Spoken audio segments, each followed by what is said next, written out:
Hindi ka nakapamili. Why? Is there any justifiable reason behind it? Is there any wise reason concerning our person? Are there reasons to believe that there is God?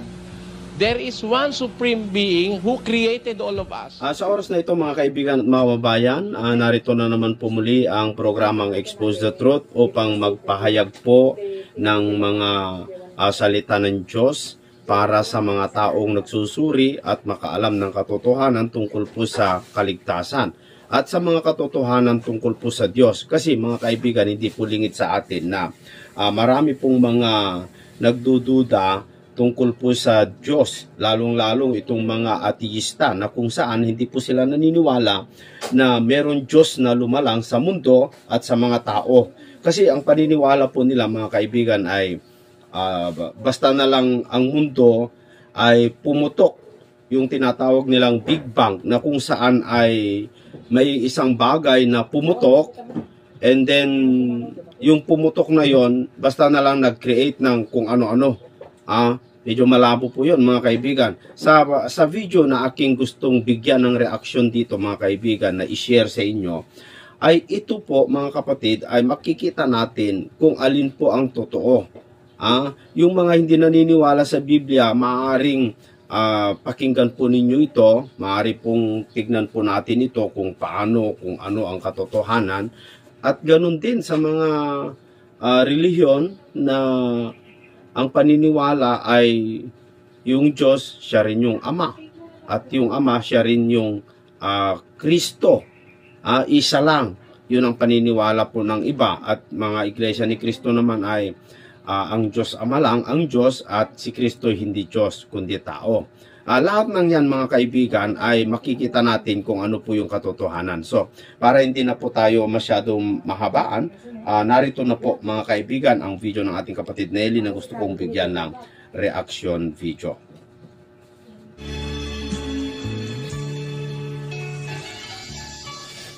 Sa relihiyon, ang pinag-uusapan na kaluluwa. At pag yan ay napahamak mo, wala ka ng paraan para mabawi pag nakuha yan ng demonyo. Ngayong nakasumpong ka ng mabuti, huwag kang magpatumpik-tumpik, huwag kang magpa-delay-delay, huwag kang magpabukas-bukas. Pagkakasumpong mo ng mabuti, gawin mo agad. Kailangan lang ang gagawin mo. Sa lahat ng mga nakaantabay at nakatutok sa ating programa mga kaibigan, naway hiling ko po na inyo pong tapusin ang video para makita nyo po kung ano po yung katotohanan. Kasi maraming mga tao na tumutuligsa o tumututol sa ating mga pinapalabas dahil ang tinitignan lamang po nila ay yung mga bagay na kontra doon sa kanilang pananampalataya.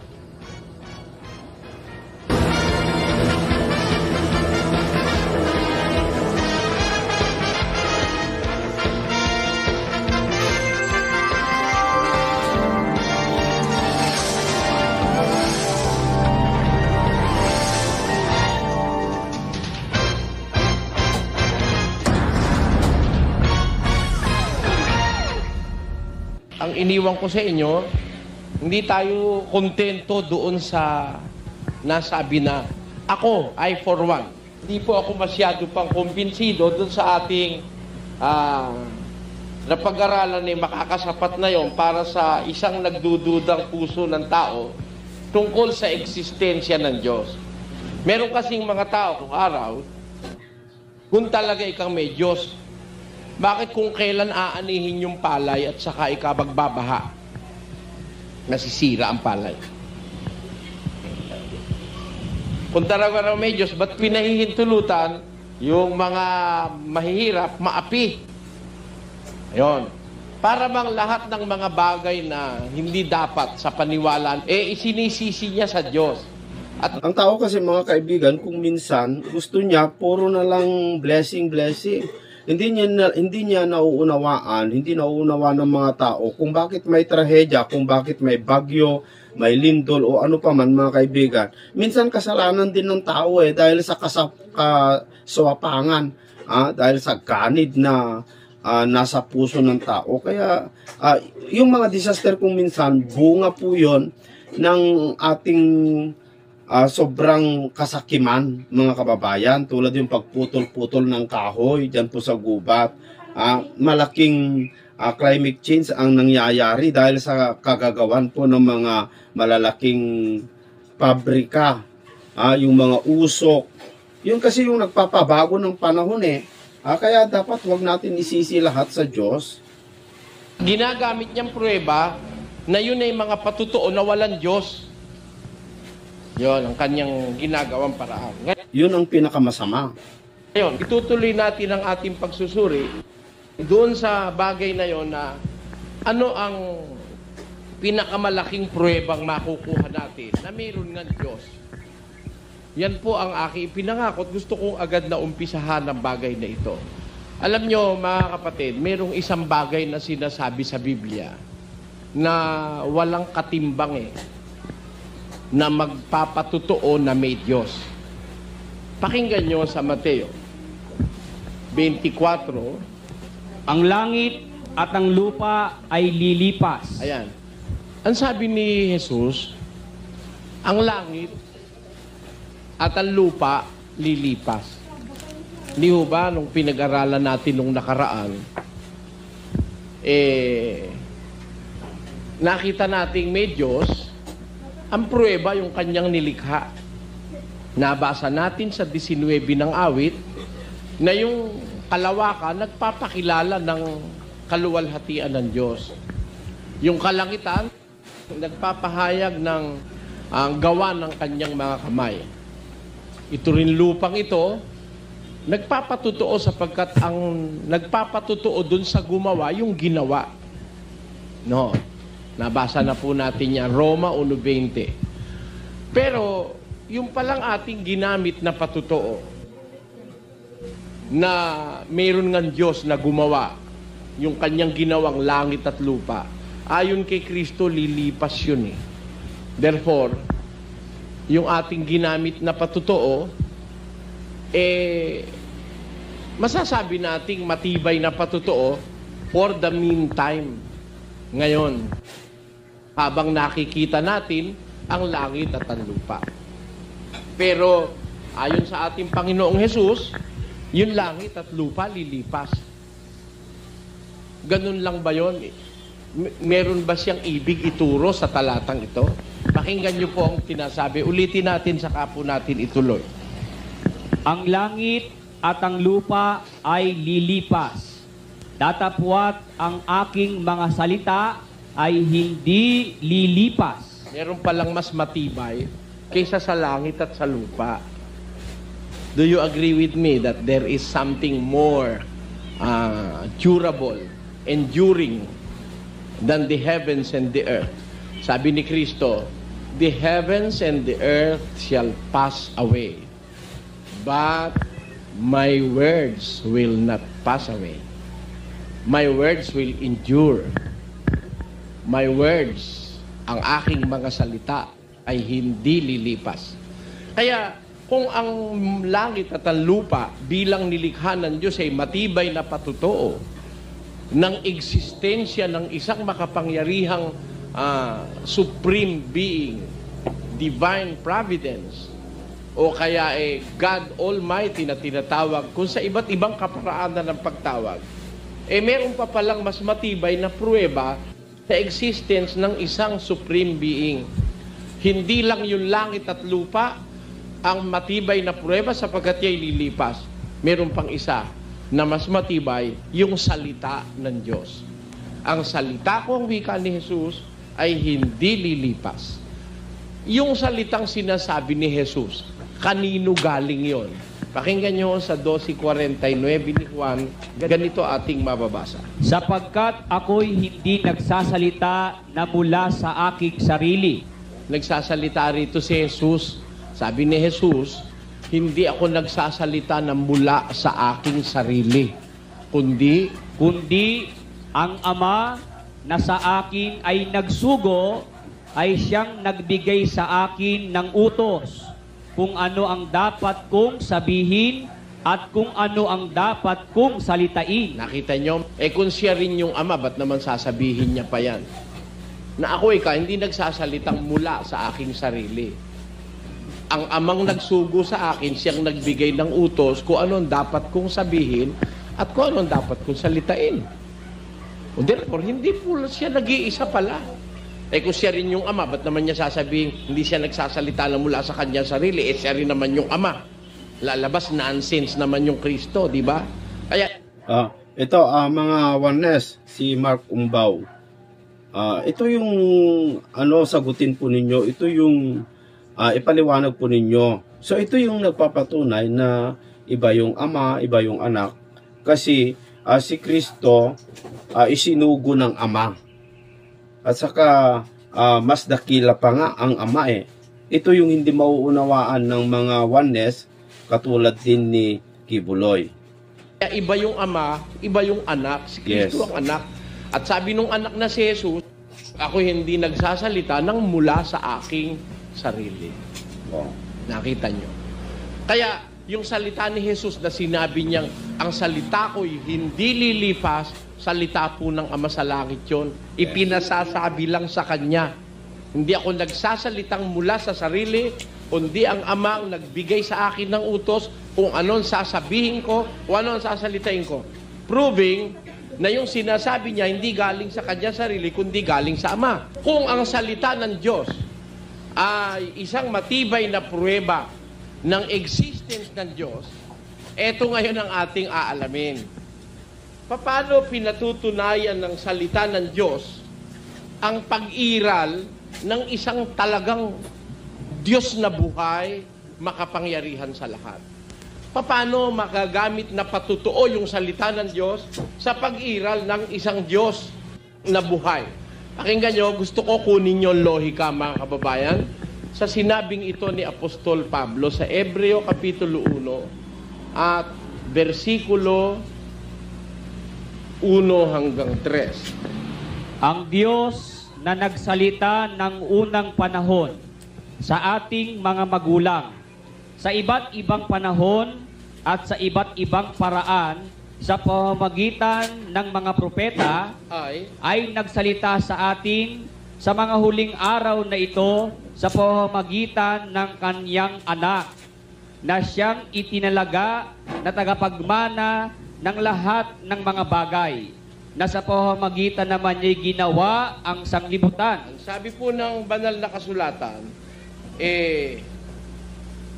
ang Diyos ang wika ay nagsalita ng unang panahon sa ating mga magulang sa iba't ibang panahon, sa iba't ibang paraan sa pamamagitan ng mga propeta. Nagsalita rin naman yung Diyos din na yun sa atin sa mga huling araw na ito sa pamamagitan ng kanyang anak na siyang itinalaga niyang tagapagmana ng lahat ng bagay. Therefore, makakatiyak tayo na meron ng Diyos dahil sabi ng Biblia, yung Diyos nagsalita at nagsasalita hanggang sa ating panahon sa pamamagitan ng kanyang anak. Siyempre, pag may salita, may nagsasalita. Hindi ba yun ang logic, ano? Pag may salita, may nagsalita. At ang katunayan ng salita ng Diyos na ito ay galing sa Diyos, yung sinasabi ng Deuteronomio 18. Ganito po ang ating mababasa. Dito natin mapapatunayan talagang may Diyos Bakit? Nagsalita siya. Anong klase ang kanyang salita? Basahin po natin. At kung iyong sasabihin sa iyong puso, paanong malalaman namin ang salita na hindi sinalita ng Panginoon? Pagka ang isang propeta ay nagsasalita sa pangalan ng Panginoon, kung ang bagay na sinasabi ay hindi sumunod ni mangyari, ay hindi sinalita ng Panginoon ang bagay na yaon.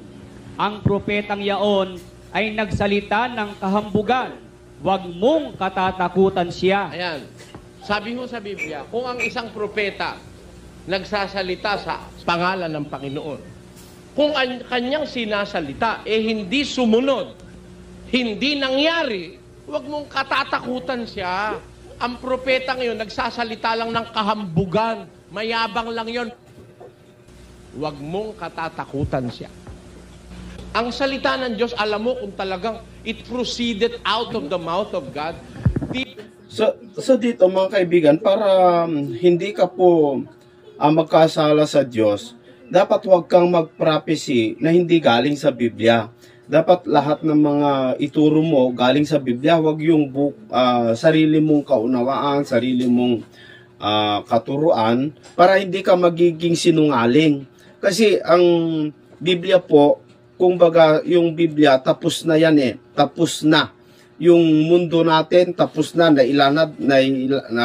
naisulat na lahat.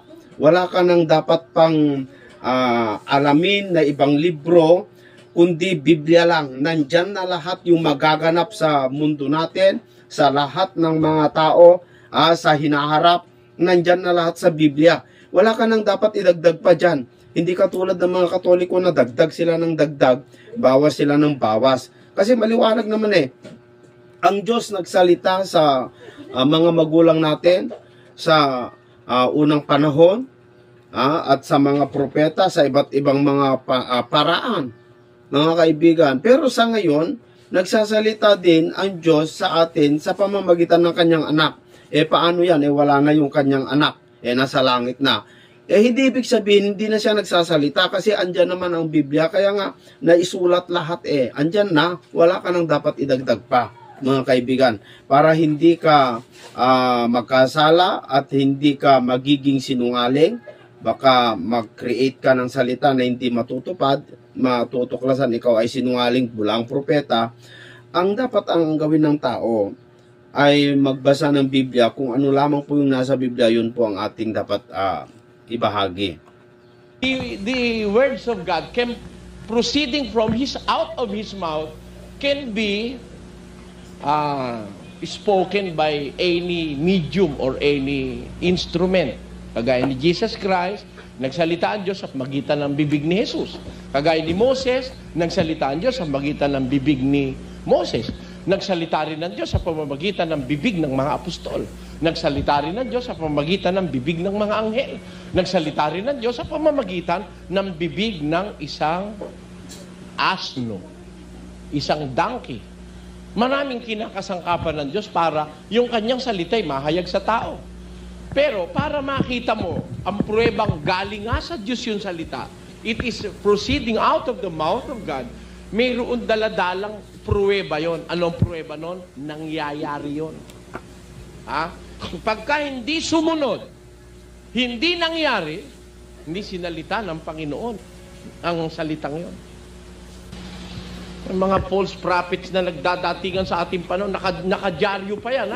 Maghuhukom daw Agosto. Ang dami. Kaya pag ang isang propeta nagsasalita sa pangalan ng Panginoon, hindi naman nangyayari yung kanya sinasabi, huwag mong kakatakutan yung propeta na yon. Manluloko yun.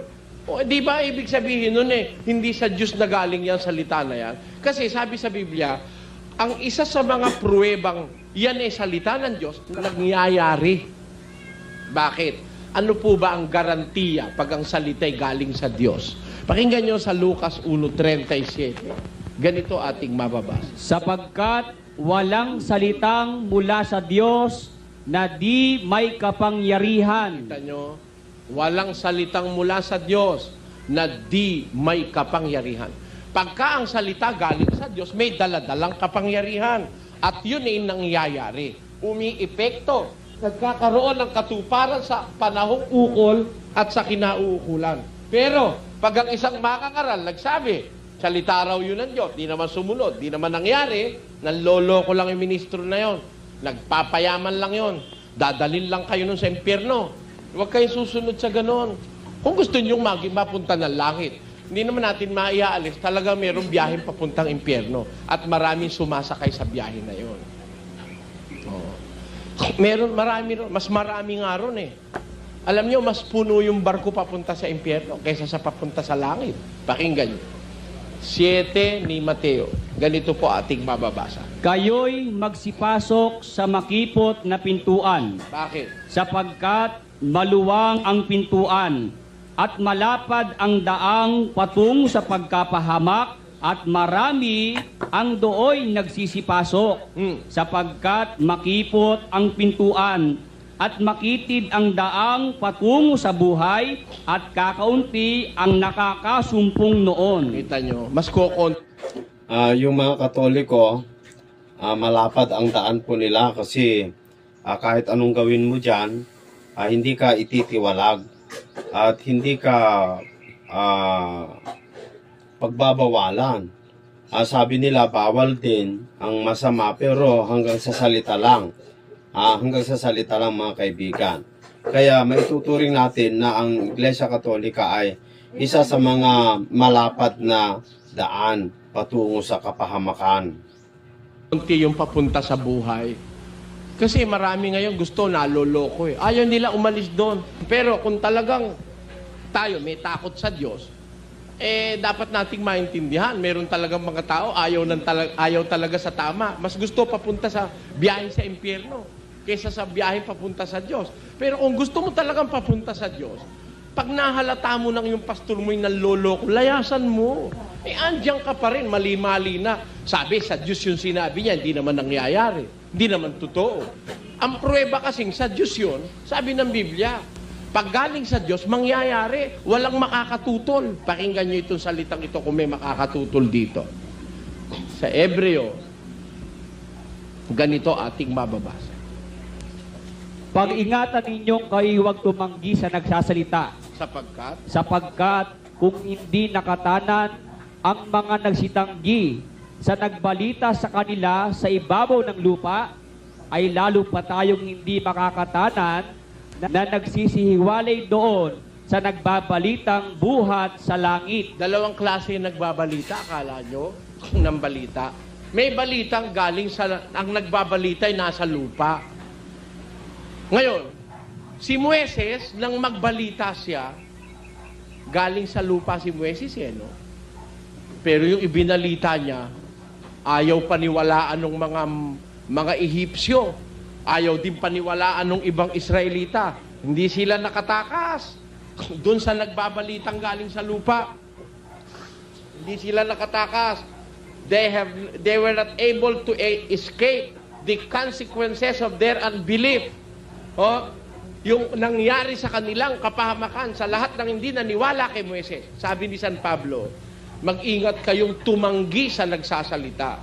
Sapagkat kung yung nung una, hindi sila nakatakas doon sa sinasabi nung nagsasalitang galing sa lupa, lalo nang wika tayong hindi makakatanan sa kung tayo hihiwalay doon sa nagsasalitang buhat sa langit. Kaya mayroon nagsalita buhat sa langit eh. Sino ba yung nagsalitang buhat sa langit? Hindi ba si Kristo, no? Galing sa Diyos yung kanyang sinasabi, buhat din siya sa langit. Si Kristo raw galing umpisa sa tiyan ni Maria.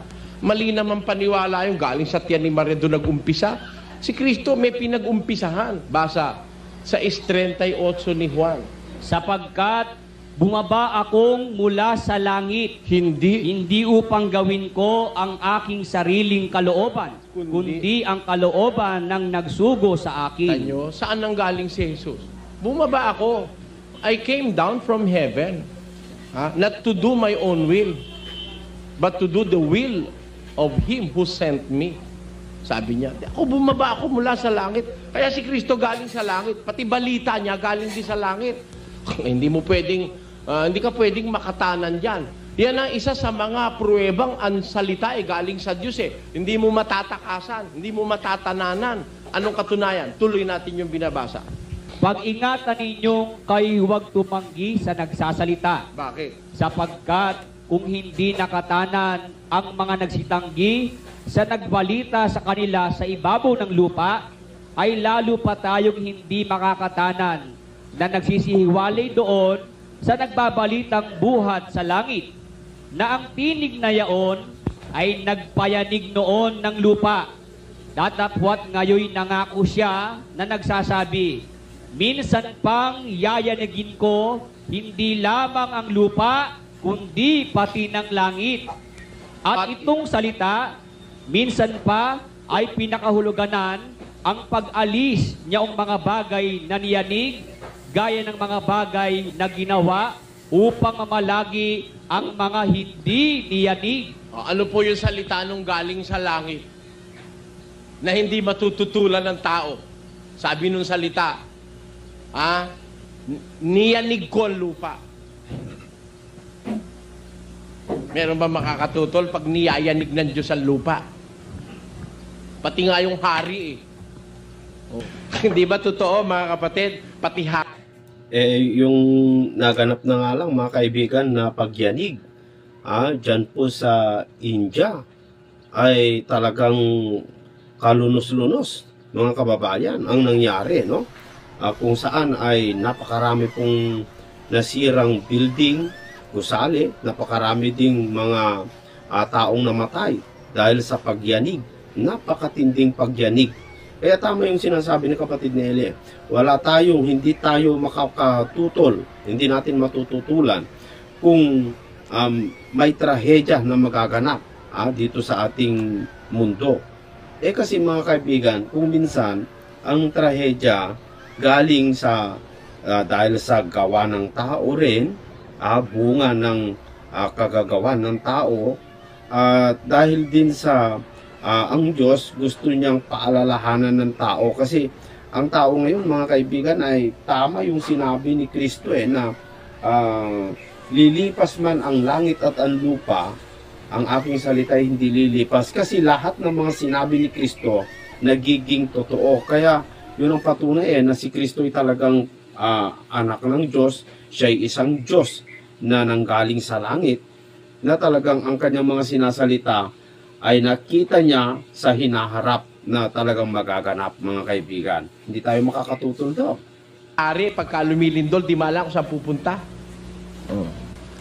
Kasi pagka yung salita ng Diyos, nakapangyayari sa tao yan Kahit sino, pati makapangyarihan, nanginginig Yes. Pati hari at mga reyna at mga prinsipe at mga prinsesa, sino ang hindi matatakot?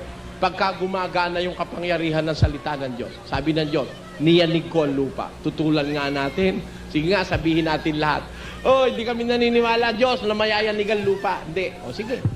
Parang ganito. Sabihin natin lahat. Hindi ko kami naniniwala bukas sisikat ang araw. Kahit buong mundo magsabi, hindi kami naniniwala bukas ayaw mo't gusto sisikat ang araw. Kami makakatutol ba ron? Sinabi ng Diyos, niyanig ko ang lupa. Pero meron pa siya sinabi, para patunayan niyang siya Diyos at ang totoo ang kanyang sinasabi, sabi niya, minsan pang yayanigin ko, hindi lamang ang lupa, kundi pati ng langit. At ang sabi ni Pablo, itong salitang minsan pa, pinakakahuluganan ng pag-aalis ng mga bagay na niyanig upang mamalagi yaong hindi niyanig. Kaya itong lupang to, aalisin ng Diyos ito Ang langit at ang lupa lilipas. Sabi ng binasa natin, ang salita ko ay hindi lilipas. Ano ang klase ng salita ng Diyos? How does it endure?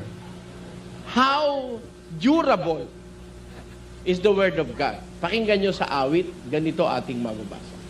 Ang mga salita ng Panginoon ay mga dalisay na salita, na gaya ng pilak na sinubok sa hurno sa lupa, na makapitong dinalisay. Ayan, yung salita ng Diyos, dalisay, Parang pilak na makapitong dinalisay. Yung pilak, makatapito mong dalisayin. Wala nang kaduda-dudang purong-puro yon. Ganon ang salita ng Diyos, puro. Kasi yung salita ng Diyos, parang pilak na 7 beses dinalisay. Walang impurity kahit na piraso. Pag sa Diyos, walang impurity. Tandaan nyo. Walang salita ang Diyos kahit isang paltos. Kaya sa Biblia, hindi ka pwede magkamali. Salita ng Diyos, puro. At bukod doon, ito'y mananatili magpakailanman. Pakinggan nyo. Sapagkat ang lahat ng laman ay gaya ng damo, at ang lahat ng kanyang karangalan ay gaya ng bulaklak ng damo. Ang damo'y natutuyo, at ang bulaklak ay nalalanta.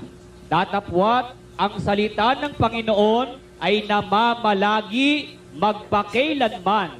Tinanin nyo, salita ng Diyos sa Biblia may guarantee na kung ito, mga kaibigan, at pakinggan lang ng tao at paniwalaan, mga kapatid, yung mga nasa Biblia, tiyak na tiyak ko po na walang mahihirap, walang nasasaktan. Lalong-lalo sa panahon natin ngayon na napakarami na pong mga kurap, mga kababayan. Kasi ang pagkaunawa po ng tao, sila'y mananatili magpakailanman dito sa mundo. Bagamat alam nila na sila'y mamamatay, pero ang pinaghahandaan na naman nila yung kanilang mga anak na akala mo'y nakakatulong sa kanila kung sobrang yaman po nila. Kasi minsan kasi mga kaibigan, ang yaman ng tao, hindi natin alam, yan yung magiging mitsa ng kamatayan ng ating mga anak kung minsan. Kasi kitang-kita sa realidad, mga kababayan, yung mayaman at mayroon siyang ari-arian na iniwan, tapos iniwan niya sa kanyang mga anak. Yun yung magiging mitsa ang kanyang mga anak para pag-away-awayan at para magpatayan. Yun yung nangyayari minsan mga kaibigan, maliban lang yung mga taong naniniwala sa salita ng Diyos. Mayroong salita ng Diyos na kumokontrol sa kanila. Mamalagi, makapangyarihan, natutupad. Yan ba ayaw nyo ba ng Biblia? Ba't naman kayo sinisira nung iba sa inyo ang Biblia? Fair lang. Ang Biblia, kumparahin nyo. Ang Biblia, ang salita ng Diyos sa Biblia, may guarantee. Ano garantiya? Yung langit at lupa lilipas, salita ko hindi. Ang salita ng Diyos mananatili, magpakailanman. Ang salita ng Diyos may kapangyarihan. Ang salita ng Diyos nagaganap at natutupad sa kinaukulan, eksakto sa oras, sa araw at panahon. Naniniwala kayo na ang salita ng Diyos, pati sa panahon, eksakto? Pakinggan nyo. Sa isang... Ito nga yung hindi pinapaniwalaan ni Kibuloy mga kaibigan, na ang mundo raw, mga kaibigan, ay hindi daw lilipas, mananatili daw. At yung mga tao daw ay kapag namatay, diretso sa langit kung mabuti, ganon. At hindi daw magwawakas gaya ng nasa Biblia na ating nababasa, na ang mundo'y lilipas. Hindi daw totoo yun, ayon kay Kibuloy. Kakaiba naman ito, mga kaibigan. At yung bagong langit daw at bagong lupa na darating doon sa Revelation chapter 21, yun daw si Kibuloy, yung lupa daw doon ay si Kibuloy, at yung bagong langit daw ay bagong mensahe. Kakaiba ito. Talata. This was written before 70 AD. Isinulat ang talatang ito, daan-daang taon bago dumating si Jesus. Nang isulat ang talatang ito. Natupad ito 70 AD. Pagkapanik ni Kristo sa langit, doon natupad ito. Eksakto. Pakinggan nyo kay Daniel, ganito ating mababasa. Nang unang taon ng kanyang paghahari, akong si Daniel ay nakaunawa sa pamamagitan ng mga aklat, ng bilang ng mga taon na sinalita ng Panginoon kay Jeremias na propeta tungkol dahil sa pagkaganap ng pagkasira ng Jerusalem 70 taon. 70. Year 70. Sinulat ito, daan-daan taon pa bago magkatawan tao si Jesus. Si Jesus, alam naman natin kung kailan nagkatawan tao. According to our common knowledge, Jesus Christ was born 1st century AD, di ba? 70 AD, anyo 70, nawasak ang Jerusalem ng lusubin ni General Tito ang Jerusalem. Alam niyo, Jerusalem is a walled city. Isang nababakurang siyudad. May depensa siya. Pero nang lumusob si General Tito, sinira ang depensa ng Israel, ng Jerusalem, pati po yung templo sa Jerusalem. Yung sinabi ni Jesus na dito'y walang batong mananatili sa ibabaw ng ibang bato na hindi ibabagsak. Naganap po sa Jerusalem yan, pati templo, winasak ng mga hintil. Ayun ang sabi ni Daniel, bago pa ipanganak si Jesus sa pagkakatawan tao, nakasulat na sa hula kay Propeta Daniel. Akong si Daniel, nakaunawa sa pamamagitan ng mga aklat ng bilang ng mga taon na sinabi ng Panginoon kay Jeremias na propeta tungkol sa pagkawasak ng Jerusalem, 70 taon. Eksakto. Year 70 AD naganap ang war na nagbagsak sa Jerusalem. Kaya ang Biblia, pag nagsalita, kung galing sa Diyos yung sinabing prophecy ni Propeta Daniel, natutupad eksakto, pati oras, pati araw, pati panahon. Katunayan, sa 2 ng 2 Korinto. Pakinggan. Sapagkat sinasabi niya, sa panahong ukol, kita'y pinakinggan, at sa araw ng pagliligtas, kita'y sinaklolohan. Narito, ngayon ang panahong ukol. Narito, ngayon ang araw ng kaligtasan. May sinasabi sa Biblia, panahong ukol eh. Ang Diyos kung sumaklolo sa panahong ukol. Alam niyo naman yung panahon, binubuo yan ng maraming mga partisyon eh. Di ba? Ang panahon, maaaring panahon ng tag-araw, mga 4 na buwan o 5.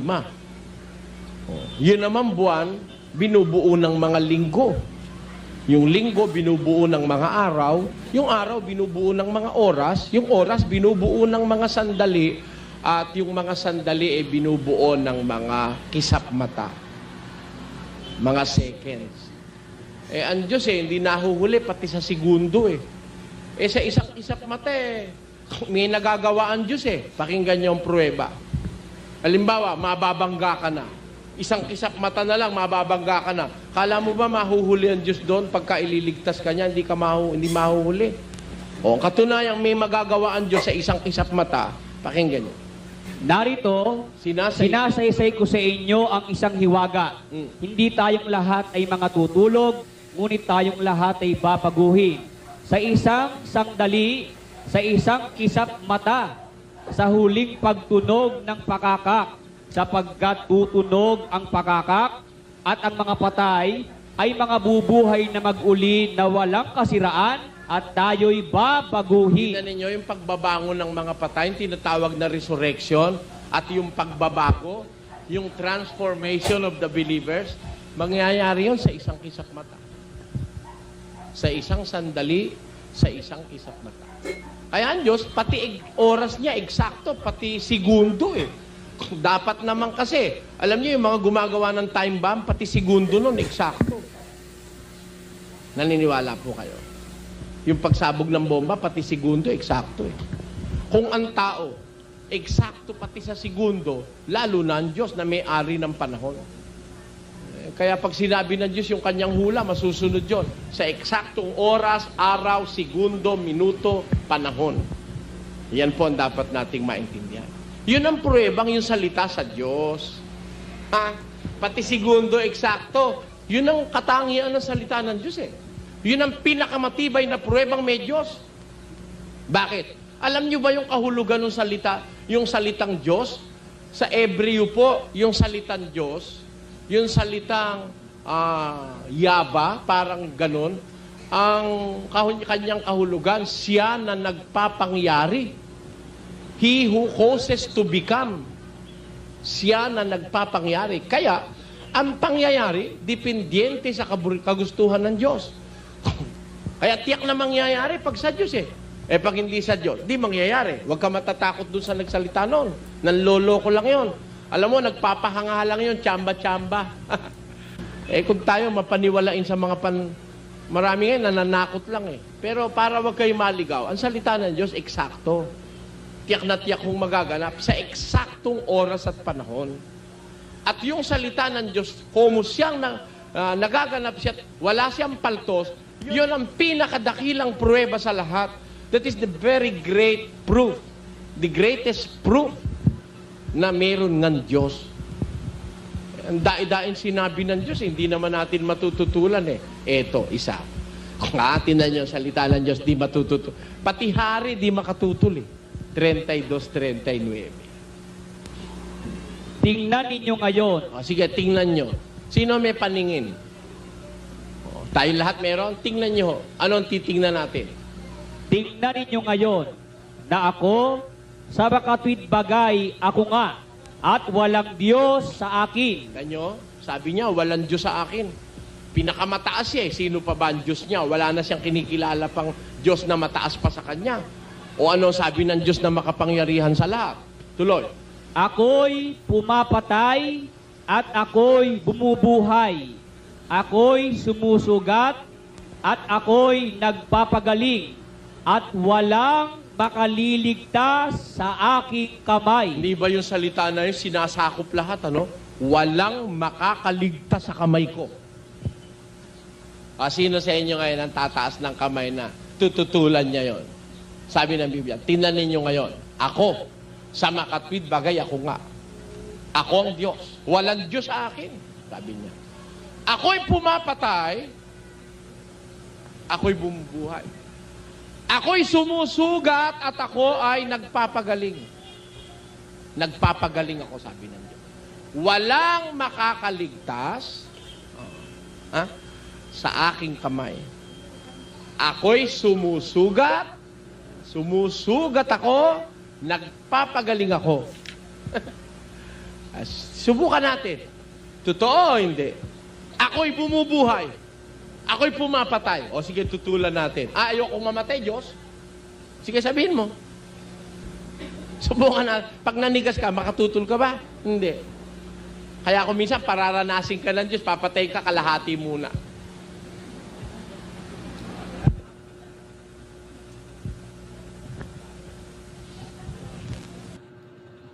Yan po ang totoo mga kaibigan na talagang nangyayari yung mga sinasabi ng ating kapatid na Eli. At yan po ay nababasa po sa Biblia na hindi po tayo makakatutol.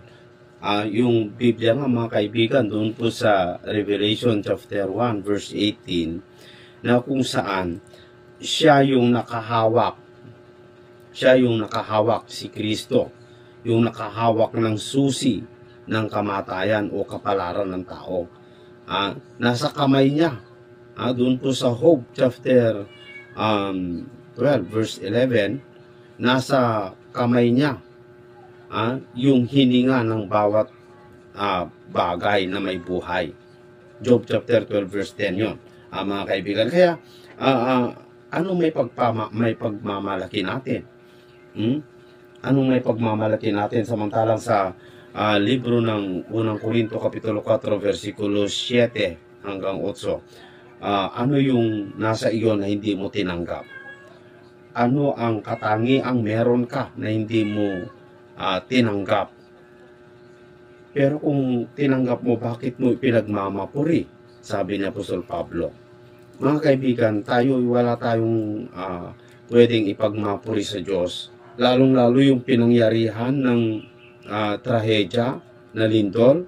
Meron ba silang nagawa? Meron ba may pagmamalaki ng sino man sa kanila, mga kaibigan? Tulad yung naganap na ito.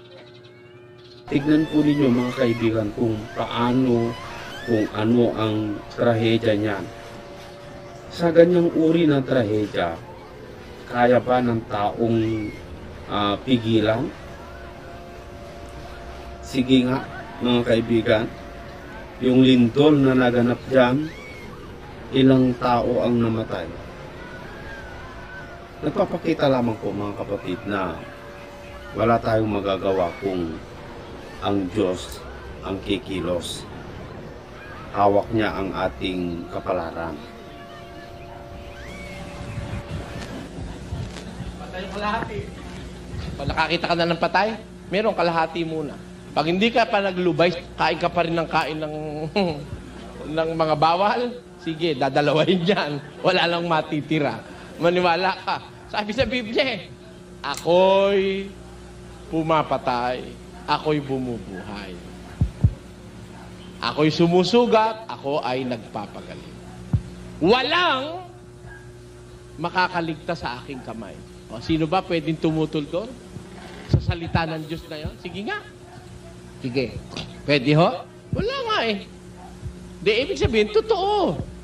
Yung salita ng Diyos, nagpapatunay na meron ng Diyos. Dahil yung sinasabi niya, walang makatutol eh. Ito pa isa. Pakinggan. At samantalang siya'y nakaupo sa bundok ng mga olivo, ay nagsilapit sa kanya ng bukod ang mga alagad na nagsisipagsabi, sabihin mo sa amin, kailan mangyayari ang mga bagay na ito? At ano ang magiging tanda ng iyong pagparito at ng katapusan ng sanglibutan? At sumagot si Jesus at sinabi sa kanila, "Mangag-ingat kayo na huwag kayong mailigaw ni numan, sapagkat marami ang magsisiparito sa ngalan na mangagsasabi, ako ang Kristo, at ililigaw ang marami." Kailan sinabi ni Jesus yan? Salita ng Diyos yan. Kailan niya sinabi? Year 33 AD. Alagay mo, no? Mga 30s. Ngayon, after 1,900 years, natupad. Marami ikang magsisiparito sa aking pangalan, magsasabi, ako Kristo, ililigaw marami. Di ba ngayon marami na nagsasabi tungkol kay Kristo?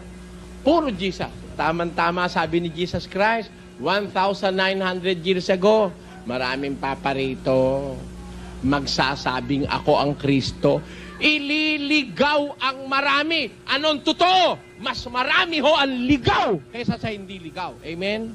Yun ang sabi ni Kristo. Ililigaw ang marami. Yan yung patunay, Miguelito, mga taga Punto por Punto, Chando, Darwin. Yan ang patunay na ang Iglesia Katolika ay mali. Kasi ang Iglesia Katolika ngayon ay laganap na, napakarami na po ang Iglesia Katolika. Pero ang nasa sinabi ng ating Panginoong Jesucristo, ang marami ay yung mga naligaw. Kakaunti lang ang sumunod sa mga salita ng Diyos. Kakaunti lang yung pumasok doon sa makipot na daan kasi maraming bawal. Pero sa Iglesia Katolika wala namang bawal dyan. Sinasabi lang nila na maraming bawal din pero hindi naman ipinapatupad. Hinahayaan lang yung mga miyembro nila kung ano ang gawin nila. Basta yung mga politiko na mayayaman ay may ambag o mayroon silang may donate o abuloy, kahit babayero yan, kahit kurap yan, nakaupo sa posisyon na yan, walang kwenta sa mga pare, okay lang, i-bless nila. Kapag magpa-bless, kapag anong gagawin, i-bless nila, na para bagang sila ang Diyos. Ay nako mga kaibigan, huwag po tayong palililang, no? Marami. Kaya ang dahil ligaw Akala mo naman totoo sila. Hindi totoo. Ang totoo, sabi ni Jesus, maraming paparito sa aking pangalan. Magsasabing ako ang Kristo, ililigaw ang marami. Ano pa mangyayari? Tuloy. At makakarinig kayo ng mga digmaan at mga alingaw-ngaw ng mga digmaan. Ingatan ninyo na huwag kayong magulumihanan, sapagkat kinakailangang ito'y mangyari, dapat hindi pa ang wakas. Sapagkat magsisitindig ang bansa laban sa bansa, at ang kaharian laban sa kaharian, at magkakagutom at lilindol sa iba't ibang dako. Datapwat ang lahat ng mga bagay na ito ay siyang pasimula ng kahirapan. Kita nyo? Tutulan nga natin, salita ng Diyos yun, mangyayari yun. Ano nakasulat? Magkakagutom, lilindol, magkakaroon ng mga digma, kaharian laban sa kaharian, bansa laban sa bansa. Sige, tutulan nga natin, Wala, helpless tayo Tama sabi ni Kristo. Matagal ng panahon po na naisulat ang bagong tipan, mga kaibigan. Matagal na. Pero nakikita natin yung unti-unting pagkakatupad ng mga nakalagay po sa bagong tipan. At marami din dun sa lumang tipan na lahat yung mga propeta dun sa lumang tipan na kanilang iprinapisi na magaganap ay unti-unti na pong nagaganap yung mga bagay na nasa Biblia, mga kaibigan. Yun po yung patunay na talagang totoo po ang salita ng Diyos. Lilitaw, maraming bula ang propeta. Merong natural phenomenon na mangyayari. Anong natural phenomenon? Mga lindol, mga baha, mga pagkakagutom. Ayan.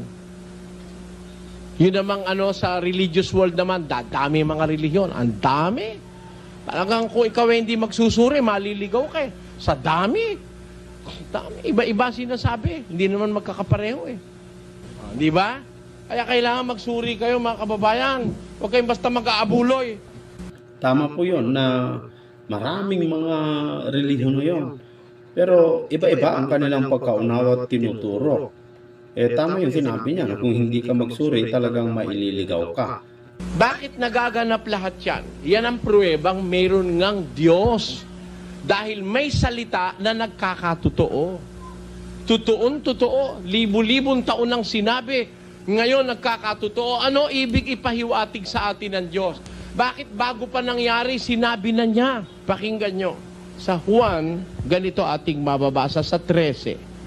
At ngayon ay sinabi ko sa inyo bago mangyari, upang kung ito'y mangyari, ay magsisampalataya kayo. Kita nyo? Anong layo ng Diyos? Bakit niya sinasabi bago mangyari? Sinasabi ko sa inyo bago mangyari upang kung mangyari magsisampalataya kayo. Kaya hindi tayo makakaiwas. Dapat tayong sumampalatayang may Diyos na may-ari ng salitang nasa kasulatan dahil ang pinakamatibay na pruweba ng eksistensya ng Diyos ay ang kanyang salita. Tandaan niyo mga kapatid. Ngayon, ang tanong natin ganito. Napatunayan na natin sa iba't ibang basihan, meron talagang Diyos eh. Ang tanong, meron palang Diyos. And we owe our existence to Him. Utang natin ang ating pag-iral sa Kanya. Kaya tayo naging tao, kaya tayo naging umiiral dahil sa Kanya. Ang tanongin natin siya, Diyos, bakit mo naman kami binuhay? Wala naman sa hinagap naming mabubuhay kami. Hindi naman kami nakapamili kung sino magiging tatay namin at nanay. Hindi ka nakapamili ng pagkatao mo. Na pwede ba Diyos gusto ko ho sana abogado ko O kaya, para wag akong naloloko gusto ko sana ako'y hukom. Hindi ka pwede mamili. Meron nga babae, gusto niya sana lalaki siya Nakakita na kayong ganon? Na babaeng gustong maging lalaki? At sa kabilang dako, meron naman lalaki, gusto naman niya sana babae siya. Bakit naman Diyos ang ginawa mo sa akin ang katawang ko'y babae, ang lalaki naman ang aking kalooban. O kaya naman bakit naman ang katawan niya lalaki, babae naman yung kanyang puso? Ba't hindi ka nakapamili? Why? Is there any justifiable reason behind it? Is there any wise reason concerning our person? Are there reasons to believe that there is God? There is one supreme being who created all of us. Bakit niya tayo dinala sa mundo? Anong layo niya sa atin? Hindi man tayo pinamili kung gusto nating maging mahirap o mayaman. Basta't nagising na lang tayong ganito tayo. Kung minsan, hindi natin alam ba't saan tayo pupunta. At kung hindi natin alam kung saan tayo pupunta, kung minsan may nagtatalon sa ilog. Nagpapakamatay. Minsan naman, gusto niya nang mamatay, tiniyak niya nang gusto niyang mamatay, ginawa niya na, uminom na siya ng lason. At yung pinakamabagsik na lason ng ininom niya. Gusto niya mamatay. Nakatira siya doon sa squatters area, kangkungan yung ilalim. Nung tumitindi na yung sakit ng tiyan niya, kakawag na hulog siya doon sa kangkungan. Nakainom siya ng tubig doon. Na-neutralize yung lason, naisukan niya. Hindi rin siya namatay.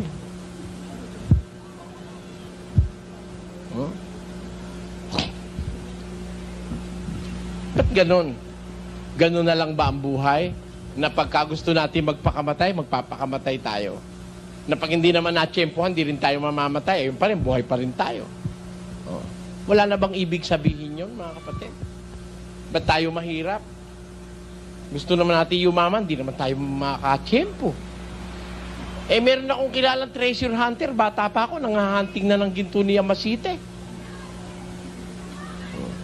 Hanggang ngayon, kahit kapirasong ginto, wala pa rin siya. Oh. Meron naman kaming kapitbahay sa Bulacan, hindi naman treasure hunter. Standby lang siya doon, siga-sigari, papalaki ng tiyan. Yung asawa niya, ang hanap buhay ng hanap buhay. Kaya yung kanyang biyenan, inaalimura siyang masyado. Talaga namang, pagka ganun lang lalaki, maaalimura mo talaga. Walang ginawa, kundi hihitit-hitit na sigarilyo yung ganun minsan naglalakad din, nakakita ng gusi. Punong-puno pala ng bara ng ginto. Ayun, nako, milyonaryo ngayon. Yung biyena niyan dating minumumura sa kanya, pinagkakaroon siya ng kape. Bakit ganon?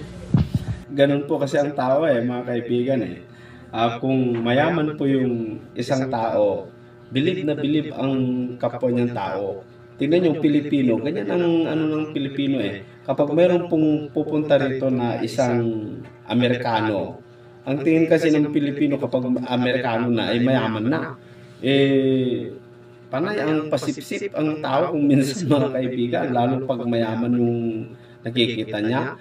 Miski totoo yung sinasabi yung isang mahirap, at miski kabulaanan yung sinasabi yung isang mayaman at mataas ang pinag-aralan, mas paniniwalaan yun. Ganyan ang tao kasi mga kaibigan, sinungaling. Is there a reason behind all of this? There seems to be injustice every day. Para bang merong inhustisya. May nagsisikap, hindi yumayaman. Merong hindi nagsisikap, biglang yayaman. Para bang something is wrong. Sometimes we tend to think that something is wrong. Parang hindi natin maisip, hindi natin matanggap. Parang may inhustisya. Yung nagsisikap, ayaw yumaman. Yung hindi nagsisikap, minsan yumayaman. Minsan naman, meron taong gumagawa sa palagay natin, mabuti ginagawa. Inaapi pa. At yung gumagawa ng masama, dinadakila pa. Something must be behind all of this. Kaya let us turn back our heads. Tignan natin, ang Diyos pala, mayroon pala Diyos Hindi natin matutulan. Siya ngayon ang lumikha sa atin. Tanungin natin, Diyos, ba't ho nagkaganito mundo? Ikaw lumikha sa amin, ba't ho nagkaganito kami? Ba't may gera? Ba't may away? Ba't may siraan? Ba't may anak pinupugutan ng ulo yung nanay niya? Ba't may lolo nire-rape yung kanyang apo? Ako maisip-isip ko, ako 50 anyos pa lang Sa loob-loob ko. Ako 50 anyos pa lang, para bang pakiramdam ko sa katawan ko, mahina ako. Mahina. How come na yung isang 80 anyos nakakapang-rape? Ano yun? Ano ininom nun? Ha? Uminom ba yun nung para sa pinapainom dun sa mga sinasabong naman, no? Ba't nagkaganon yun? Why? Why all these things? Bakit? Yan ang ating aalamin sa pagtuturo ng banal na kasulatan. Maintindihan natin bakit tayo nasa mundo. Kahit sino tayo. Tandaan nyo, wala pong nasa mundo na tao na hindi Diyos ang lumikha. Basta tao, Diyos ang gumawa. At kung ang Diyos ang gumawa, bakit may pilay, may bulag, may bingi, may pipi, may duling, may bungi, meron putol ang paa, meron namang may paa na putol lang, meron talagang putol na. Bakit? Gusto, interesado ho kayo? Ipagpatuloy nyo ang pagsubaybay sa palatuntunan ito. Alam nyo mga kaibigan, napakaganda yung sinabi ng kapatid na Eling tungkol po sa Diyos, na meron talagang totoong Diyos na lumikha, meron talagang totoong Diyos na nagsalita, dahil yung mga salita na nasa Biblia na pinapaniwalaan po natin na yun po'y salita ng Diyos, bagamat hindi po pinapaniwalaan ng iba, yung mga atheist, mga kaibigan. Pero ang pinagtataka natin, yung mga nasa Biblia, tama yung sinabi sa Biblia na ang mundo'y lilipas, ngunit ang aking mga salita hindi lilipas. Kasi, mga kaibigan, yung mga sinalita ng Diyos na sa pamamagitan ng kanyang anak na si Kristo, lahat yun nagaganap mga kaibigan. Lahat yung mga sinabi ni Kristo nagaganap, nangyayari. Pero ang malaking tanong, tulad sa iniwan ng natanong ng ating kapatid na Eli, yung bakit may pilay, bakit may mahirap, bakit may mayaman. Alam niyo mga kapatid, kung minsan iba-iba yung mga kadahilanan Maaring dahil sa kasalanan ng tao, mga kaibigan, kasi baka nung buntis siya ay gustong ipalaglag. May mga ganun Pero meron yung mga bagay na nangyayari na talagang pilay o talagang ipanganak na lumpo. Kasi mga kaibigan, tulad yung sinabi ng Panginoong Jesucristo, nangyari yung mga bagay na ganun para makita ang kadakilaan at kapangyarihan ng Diyos. So, dito mga kaibigan, sabi ko nga sa inyo, marami po tayong matututunan dito kaya sana po ay wag po kayong magsawang sumubaybay at makinig sa mga aral, sa mga binibigyan nating reaction video mga kaibigan, kasi tiyak na tiyak ko po mga kapatid na sa mga ginagawa nating ganito, may mga taong mga naliliwanagan tungkol po sa katotohanan. Yung mga hindi naniniwala na may Diyos, yan po yung pruweba. At kung hindi pa rin kayo naniniwala, hintayin nyo na lamang po. Kasi sabi ng Diyos, may hangganan ang lahat ng bagay, pati ang buhay, pati yung buhay mo na hindi naniniwala sa Diyos. Hindi ka naniniwala, isa kang ateista. Hintayin mo na lamang, mamamatay ka din, makikita mo rin ang katotohanan. Pero sana huwag panghuli ang lahat, makapagsisiman lang tayo bago po maganap ang mga bagay na hindi natin inaakala. Hanggang sa susunod po mga kaibigan dito sa ating programang Expose the Truth.